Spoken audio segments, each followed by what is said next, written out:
Lods, pakisabi naman sa nanay mo. Willing akong tawaging nanay siya.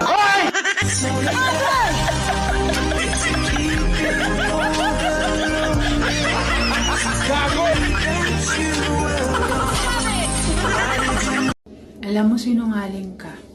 Aga-aga pa eh. Ano na naman ba ang problema? Sabi mo masarap ako.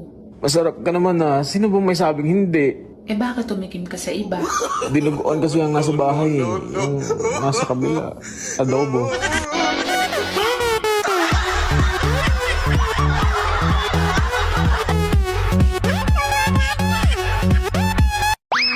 Hoy, ang kapal talaga ng mukha mo.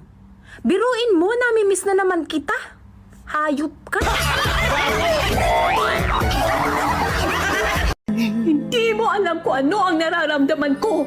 Kasi hindi ikaw ay pinagpalit. Hindi ikaw ang iniwan. Hindi ikaw ang nasaktan at lalong hindi ikaw ang umiyak na bububaga tanghali at gabi.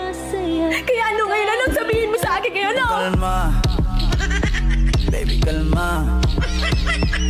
Huwag mo naman akong bigyan ng dahilan para tabihan ka.